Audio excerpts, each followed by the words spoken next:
Welcome to Vertical Football, and this is the five things we learned. Yeah, it's the World Cup match, and Brazil won, Morocco won. What's your overall thoughts about the match? It was a very, very okay game. I think for Morocco, they impressed a bit. I think Morocco impressed. I think for Brazil's side, you can say that they underperformed based on what we expected. But ultimately, it wasn't a bad game. You can't say it's a bad game when you compare to the likes of Mexico, South Africa, or Canada, and and Bosnia, Herzegovina. So I think it was a decent game, but I think we expected more from the likes of Brazil, but we take the game like that. Yeah, speaking from the Brazil point of view, I think they played below their own level. Given the fact that we have seen Brazil over the years. And one of the things that I think is stand out in a Brazilian team is group of individual performances. But I think when we are speaking about individual performances in this particular match, I think the only person that shines is Vinícius Júnior. Yeah. And when you look at the Brazilian team, you see one on the left-hand side, you see one on the right-hand side. You're looking at one in the midfield, you're looking at one up front. But in this match, it's just like, why is he the only one picking up the shine? So I think, like you have said, they underperformed in this match. So let's go into the five things we learned in this one, and let's just discuss extensively about it. So what's the first thing you're looking at? Yeah, I think the first thing was the intensity, the approach of the Moroccan side. I think it was very, very good. I think they started very well. The way they handled themselves under pressure in tight spaces, they were very composed in those moments. I think, and all through the game, even though in the second half it was in patches, but you could always see that there's that technical ability of that Morocco side to play it like the proper European side. And I think it's very, very good when you watch the World Cup competition, you see an African side playing that way. So they knew also went to, because it caused a lot of issues for Brazil in terms of building up, which I think we'll go into. But also the way they were composed on the ball, they knew when to press, they knew when to counter press. I think it was very, very good, and they had those moments throughout the game where they showed those qualities. And I think it was very good for Morocco. I think their technical ability is something that we should praise so much. Because you are looking at the Moroccan side, and at one point we were watching the match and we were like, how can you be this good? How can you be so good? Like, look at the connection. You are seeing the combination of passes. How those things occurred times without number. And even speaking about their off the ball duty, I think it's something that I really appreciated so much. Looking at how they can even take somebody like Rafinha out of the game. Vinicius, because of his individual brilliance, still had moments where on speed, dribble, doing all of those kind of things. But on the ball, off the ball, I think they did very, very well. Very, very well on the ball. And I will still put it to the fact that I think Brazil were way, way below the way they should have played. So it just make Morocco, though they are good, but it just made them look extremely good. So the second thing. So the second thing, I think the Brazilian midfield, because I think they not even about, obviously when you have the likes of Bruno Guimaraes, you have Paqueta, you have Casemiro, the names speak for themselves, but the fact is the decisions they made on the ball, the decisions they made in terms of off the ball movement, even when it was an attacking situation, for example, the defenders of Brazil took too many touches on the ball. The likes of Marquinhos, Gabriel, even the left back, they were all passing with Ibanez, they were all passing it around themselves. And even at some point, I suggest, where I looked at it, I saw their assistant, one of their assistant coaches coming out to tell the likes of Bruno Guimaraes to come get involved. We said that earlier before we even saw that. Come back, get involved, and we saw a difference when the likes of Fabio came into the game. You need to get involved. I don't think at that kind of level you have to tell a midfielder of the kind of their experience level, or one of them to drop and collect the ball. And even moments where the likes of Bruno Guimaraes came back to drop the ball, the passes were not connecting. Wasted. So I think it was a very, very poor midfield. And I'm looking at it that maybe in subsequent games, I think Ancelotti might want to make certain changes. I don't think he wants to start with that midfield if they don't show you that they can actually do the job. And I think they had a lot of loose balls. Paqueta loose balls, Guimaraes loose ball, Casemiro run fouls, and it wasn't really, really nice. And another thing I think I would like to speak from that perspective also is the fact that, when a team is like playing like that and they are not getting so much on the ball, you expect that when it gets to off the ball duty that they are reserving themselves for, they'll be doing it perfectly well. But even on their side, I think the Moroccan midfield were still running through them. Sure. Off the ball,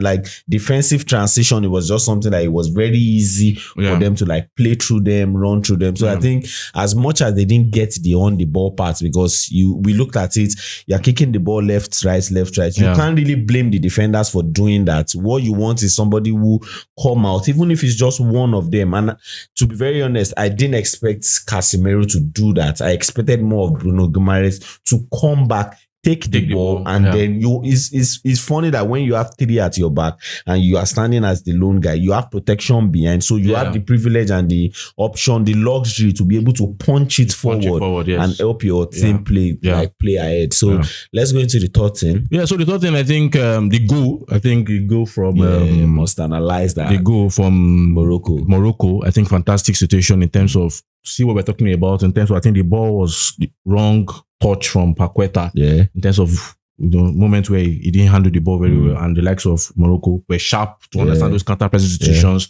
to take advantage of those moments. Even when you look at their shape, most times was a 4-4-2 in terms of a mid-block, but they were also very, very sharp to understand when to turn that mid-block to a high pressing and to cause difficulties. I think we're very good. Also, when you look at the goal for Brazil, that's Vinicius' amazing individual moments, because it was something that was off the rhythm of the game. Something that you expected. It came out of nowhere. I think also you maybe want to blame a little bit of Hakimi, because Hakimi, but I think after the goal, Hakimi now started paying attention to his defensive duties. So I think maybe it was because at a certain moment we saw Hakimi, when Morocco were attacking, we saw Hakimi even in his zone 14, trying to do certain things in zone 14. Like, what's Hakimi doing here? And maybe he was so adventurous in front and forgot his primary defensive role. But after the goal, Hakimi started creating certain difficulties for Vinicius. So I think I'll just stay with that. I like that viewpoint of most especially that goal, and even the pass coming out into the middle of the defender and the striker. I think we need to give him praises, like amazing. Perfectly. Amazing guy. Timing of the run. I think the combination of that goal is just perfect pass and perfect finish. Perfect pass into the middle of the two defenders, and he ran into that space perfectly and just put it all over the keeper. Amazing, so I think I like the goal so much. So let's go into the fourth thing. So the fourth thing for me would be the second half. I think second half was difficult for Morocco, obviously, because of let's say they had a lot of passing around, but no bite. No bite. No bite. And I felt that even towards the end of the second half, it changed a bit. They were having that a little bit more bite. But I think for most part, they were not really, creating much. They were just having those nice touches, nice combinations, which was good to see, but no end product. And I think the second half, for most part, also in that period where they were having those passes, I think Brazil just felt, we had the likes of Matheus Cunha that can maybe do something. Something. I think they went back to more or less a 4-4-2 with the likes of Vinicius and Rafinha as a spared. And they just decided that, okay, let's stay compact when we win the ball. Create through space and take advantage, and I think it was So and even bringing in somebody like Cunha really changed the game. Affected the game. I think somebody like Rafinha is somebody I expected would have had a very, very big impact on the game, but it's like they zeroed him out of the game.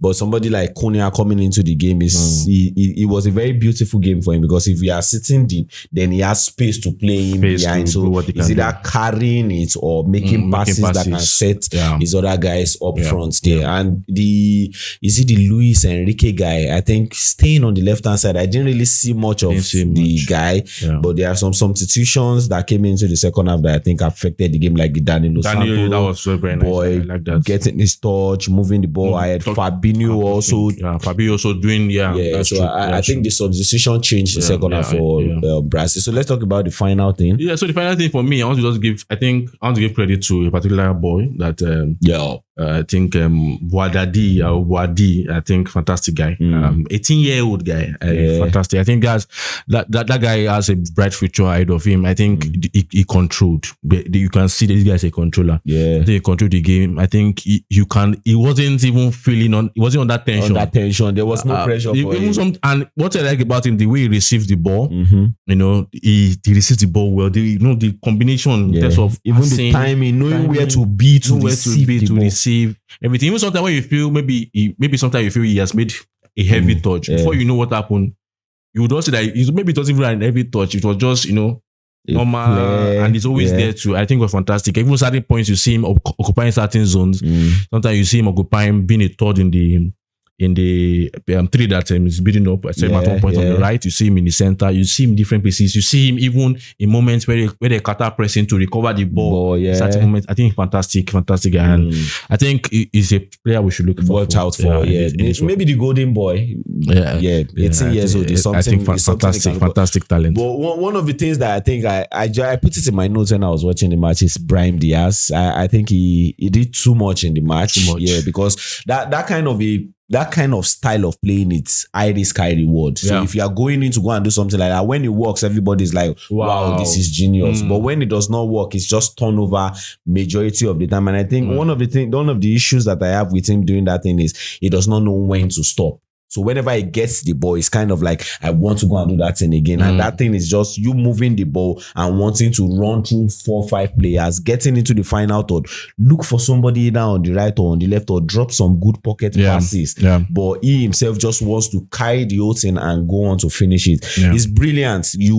I think we want our players to have confidence like that, to be able to take the game to the opponent. But sometimes you have to have the initiative of we're playing. It's a team game. Let's do it together, and then we can create something out of it. But I think this one is a good match, decent match. I'm still expecting more from this World Cup. I want to see more and more exciting games. One of the things that I'm very much happy about this one is, unlike majority of the matches that I've watched in this World Cup, when the first goal comes in, the intensity goes down. But in this one, it was like a gradual build up into the game. So these are our thoughts about this match. This is brought to you by Vertical Football. It's Brazil 1 and Morocco 1. So thank you very much for sticking with us. Please like, share, and subscribe to this channel if you have not done that. We will see you some other time. Namaste. Bye.